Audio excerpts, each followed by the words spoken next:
Good day, everyone. I am Jandel Bitalon, and I will be discussing one of the Philippine laws, which is the Anti-Rape Law of 1997, RA 8353. Anti-rape law is a legal protection that defines and punishes rape as a serious crime against a person's dignity, safety, and rights. It ensures that any act of force or non-consensual sexual activity, regardless of gender, is recognized as a violation of human rights and provides justice, support, and protection of victims. So this law amended the revised Penal Code, specifically Article 355, to redefine rape as a crime against persons instead of crime against chastity. So if we go back on the revised penal code, article 335, it highlights how and when is rape committed. But to make it short, the law only focuses on women as a victim. And it also because of traditional gender assumptions, where in the past, laws assumed that only men committed rape and only women are victims, especially in cases involving penile vaginal penetration. So, based on anti-rape law, rape defined as crime against persons. As long as uh, someone violates a person's well-being, it considered as crime against a person. And anyone can be a victim compared sa RPC Article 355 na nag-focus lang sa women as a victim. Then anyone can file a case because it considered as public offense bisan ni atas na sa victim ang kaso.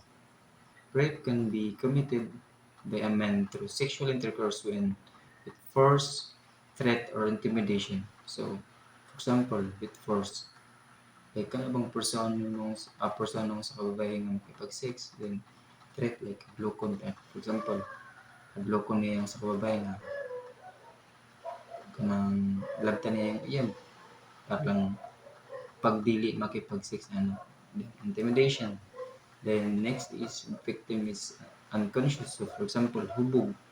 Club ka na bang kung ano sa ano, kita ng babae na hubog tapos kung ano then deprived of reason. So for example na ay mental condition ba yan like wala siya tarong nga panguna-una. Then next is using fraud or abuse of authority. So for example lang sa kabus kay hadlo ko na yung sa ka employee niya na tanggalan siya sa trabaho pag dili makipag-sex na. Next is victim is under 12, so understandable naman na, or demented. So, next is sexual assault is also a rape. So, first is, what is sexual assault? Sexual assault is any unwanted sexual act done without a person's consent. So, this includes grouping, touching private parts, or forcing someone into sexual activity. So, in this law, it is considered rape when the assault involves sexual intercourse or penetration without consent, especially through force, threat, or when the victim is unable to resist. Next is who can be raped or offend. So, anyone can be a victim. Mapababae ka or lalaki regardless of unsay mong gender. So, understandable naman na. Then next is offender can be male or female. So, bisan kinsa gihapon. Then next is marital rape is punishable under the law.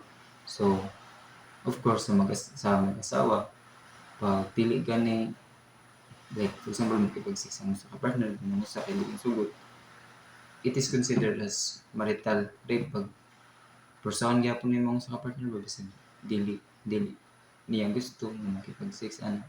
So, next is penalties. So, first is Prussian mayor. So, yung duration is 6 years and 1 day to 12 years. It is given for sexual assault without penetration, like unwanted touching or grouping. The next is reclusion temporal. So, yung duration is 12 years and 1 day to 20 years. Then it is given for rape with certain circumstances like use of force or threat. Then the next is reclusion perpetua. Ang iyang duration is 20 years and 1 day to 20 years with no parole. So it is given for qualified rape, like more serious situation like the victim is under 12, the rapist is the parent, guardian, or like person in authority, then committed by two or more people like gang rape. Next is a video clip of a person who is a victim of rape.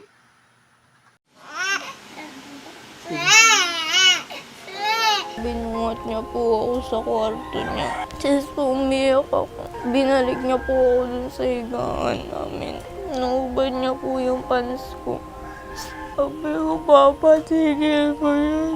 Naulit pa po yun, pero hindi ko na po maalala kung ilang beses po. Anak po niya ako, hindi po dapat yan yung ginawa niya sa akin eh.